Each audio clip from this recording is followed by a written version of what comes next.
কল্পনা করুন এমন একটি দেশ যেখানে একদিকে রয়েছে ক্যারিবীয় সাগরের নীল জল, অন্যদিকে আন্দিজ পর্বতে তুষার ঢাকা শিখর, যেখানে জঙ্গলের গভীরে লুকিয়ে আছে বিশ্বের সবচেয়ে উঁচু জলপ্রপাত অ্যাঞ্জেল ফলস।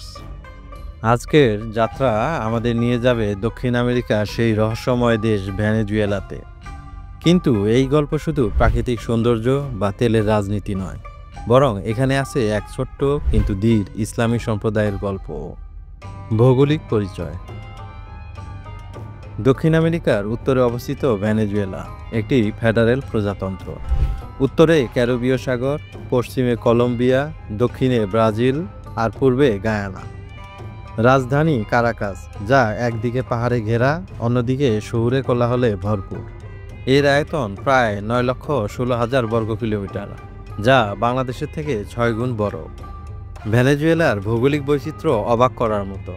আন্দিজ পর্বতমালা দেশের পশ্চিম অংশ দখল করে আছে। ওরিনোকো নদী দক্ষিণ থেকে বয়ে এসে দেশকে জীবন দিয়েছে। আর ল্যানস সমভূমিতে বিস্তৃত গরুর খামার, যা একসময় ছিল দেশটির প্রাণকেন্দ্র। সবচেয়ে আকর্ষণীয় প্রাকৃতিক বিস্ময় হল অ্যাঞ্জেল ফলস, 979 মিটার উচ্চতায় বিশ্বের সবচেয়ে উঁচু জলপ্রপাত। ভূপ্রকৃতি ও প্রাকৃতিক সৌন্দর্য। ভেনেজুয়েলার ভূপ্রকৃতি যেন এক রঙিন ক্যানভাস। উত্তরে আন্দিজ পর্বতমালা, দক্ষিণে আমাজনের ঘন অরণ্য, আর মধ্যভাগে তৃণভূমি ও রুক্ষ উচ্চভূমি। এখানে আছে অ্যাঞ্জেল ফলস, 979 মিটার উচ্চতায় বিশ্বের সবচেয়ে উঁচু জলপ্রপাত। মারাকাইবো হ্রদে দেখা যায় চিরন্তন ঝড়, কাটাটুম্ব বিদ্যুৎ, যা পৃথিবীর সবচেয়ে বিদ্যুৎময় স্থানগুলোর একটি। ইতিহাসের পথে। 1499 সালে স্প্যানিশ অভিযাত্রী আলোনসো দে ওহেদা ইতালীয় নাবিক আমেরিগো ডেসপুচ্চি এর সঙ্গে ক্যারিবিয়ান অঞ্চলে অভিযান চালান। তারা লেক মারাকাইবো অঞ্চলে আদিবাসীদের জলভিত্তিক ঘরবাড়ি দেখে মুগ্ধ হন, যা তাদের ভেনিস শহরের কথা মনে করিয়ে দেয়। তাই তারা এই অঞ্চলকে ভেনেজুয়েলা নামে অভিহিত করেন, যার অর্থ লিটল ভেনিস বা ছোট ভেনিস।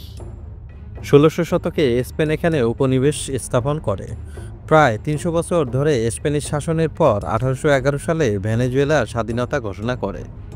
স্বাধীনতার মহানায়ক ছিলেন সিমন বলিভার, যিনি শুধু ভেনেজুয়েলাই নয়, কলম্বিয়া, ইকুয়েডর, পেরু ও বলিভিয়াকেও মুক্তি দিয়েছিলেন। 19 শতাব্দীতে নানা রাজনৈতিক অস্থিরতার পর 20 শতাব্দীতে ভেনেজুয়েলা তেলের ভাণ্ডার হিসেবে বিশ্বে পরিচিত পায়। কিন্তু দুর্ভাগ্যজনকভাবে তেল আয়ের বিশাল অংশ দুর্নীতি আর রাজনৈতিক দ্বন্দ্বে নষ্ট হয়। অর্থনীতি ও বর্তমান সংকট। ভেনেজুয়েলা একসময় ছিল কৃষিপ্রধান, কিন্তু 20 শতাব্দীর শুরুতে পেট্রোলিয়ামের বিশাল মজুদ আবিষ্কৃত হওয়ার পর অর্থনীতির চেহারা বদলে যায়। ভেনেজুয়েলা বিশ্বের সবচেয়ে বড় তেল মজুদের দেশ। সৌদি আরব, ইরান, রাশিয়া সবাইকে পেছনে ফেলে দিয়েছে।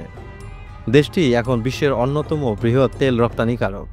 তবে এই সম্পদই একদিকে আশীর্বাদ, অন্যদিকে অভিশাপ। আজকের ভেনেজুয়েলা দারিদ্র্য আর সংকটে ভুগছে। তেলের দামে পতন, দুর্নীতি আর রাজনৈতিক বিভক্তির কারণে অর্থনীতি ভেঙে পড়েছে। কখনো বিশ্বের ধনীতম দেশগুলির একটি ছিল ভেনেজুয়েলা, আর এখন বহু মানুষ খাবারের অভাবে দেশ ছেড়ে চলে যাচ্ছে। জাতিসংঘের তথ্য অনুযায়ী প্রায় 70 লাখ ভেনেজুয়েলান বিদেশে শরণার্থী হিসেবে রয়েছে। সংস্কৃতি ও সমাজ। ভেনেজুয়েলার জনসংখ্যা প্রায় 3 কোটি। এখানকার মানুষ মূলত মেস্তিসো, ইউরোপীয় ও আদিবাসী আমেরিকানদের সংকর জাতি। ভেনেজুয়েলার মানুষ তাদের প্রাণবন্ত সংস্কৃতির জন্য বিখ্যাত। কার্নিভাল উৎসব, রঙিন পোশাক আর নৃত্যে ভরা। বেসবল ভেনেজুয়েলার সবচেয়ে জনপ্রিয় খেলা। বিশ্বের অনেক বিখ্যাত বেসবল খেলোয়াড় ভেনেজুয়েলা থেকে এসেছে। সঙ্গীত ও নৃত্যতে হরোপো নামক লোকনৃত্য বিশেষভাবে পরিচিত। ভাষা হিসাবে এখানে স্প্যানিশ ভাষা ব্যবহৃত হয়, তবে প্রায় 30টিরও বেশি আদিবাসী ভাষাও প্রচলিত আছে। ইসলাম ধর্মের অবস্থান। এখন আসি ভেনেজুয়েলায় ইসলাম ধর্মের গল্পে। ইসলামের আগমন ঘটে 1500 শতকের শেষ দিকে, যখন স্প্যানিশ পরিব্রাজকদের দলে কিছু মুসলিম সদস্য ছিলেন। এরপর আফ্রিকা থেকে আনা মুসলিম কৃতদাসদের মাধ্যমে ইসলাম ছড়িয়ে পড়ে। কিন্তু স্পেনীয় উপনিবেশবাদীদের অত্যাচার, গণহত্যা ও জোরপূর্বক ধর্মান্তকরণের ফলে মুসলিম জনসংখ্যা প্রায় বিলুপ্ত হয়ে যায়। ঊনবিংশ শতাব্দীতে স্বাধীনতা লাভের পর বিংশ শতাব্দীতে সিরিয়া, লেবানন, ফিলিস্তিন থেকে আগত আরব অভিবাসীরা আবার ইসলামকে পুনর্জাগরিত করেন। বিংশ শতাব্দীর শুরুতে যখন তারা এখানে বসবাস শুরু করে, তখন থেকে ইসলাম ধীরে ধীরে ছড়িয়ে পড়ে।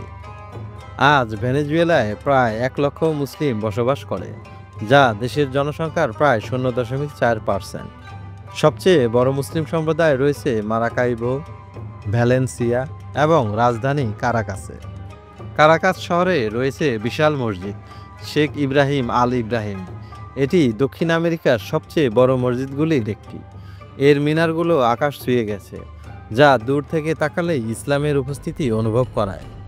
ভেনেজুয়েলায় মুসলিমরা সাধারণত ব্যবসা বাণিজ্য, রেস্টুরেন্ট এবং আমদানি রপ্তানির সাথে জড়িত। স্থানীয়দের সাথে তাদের সম্পর্ক শান্তিপূর্ণ। মার্গারিটা দ্বীপে মুসলিম নারীরা হিজাব পরে কাজ করেন। মুসলিম দোকানে কোরআনের আয়াত লেখা থাকে। ইসলামী সংগঠন যেমন সেন্ট্রো ইসলামিকো ডি ভেনেজুয়েলা, মেসকুইটা আল রাউদা, এসব সংগঠন ধর্মীয় ও সামাজিক কার্যক্রমে সক্রিয়। এমনকি প্রাক্তন প্রেসিডেন্ট হুগো চাভেজ ইসলাম ধর্ম এবং মধ্যপ্রাচ্যের সাথে ঘনিষ্ঠ সম্পর্ক গড়ে তুলেছিলেন। তিনি ইরান ও অন্যান্য মুসলিম দেশের সাথে অর্থনৈতিক সম্পর্ক বাড়িয়েছিলেন। এর ফলে ভেনেজুয়েলার মুসলিম সম্প্রদায় একটি সম্মানজনক অবস্থান পেয়েছিল। সামাজিক ও রাজনৈতিক অংশগ্রহণ। ভেনেজুয়েলার মুসলমানরা শুধু ধর্মীয় নয়, সামাজিক ও রাজনৈতিক ক্ষেত্রেও সক্রিয়।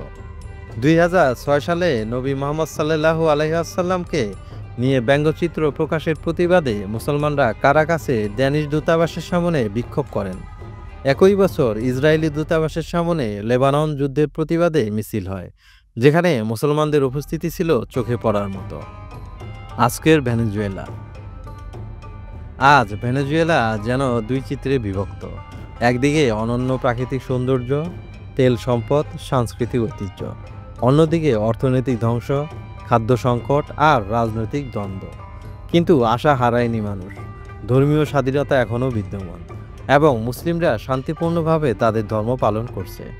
রমজানে তারা রোজা রাখে, ঈদে উৎসব করে এবং সমাজের সঙ্গে মিশে থাকে।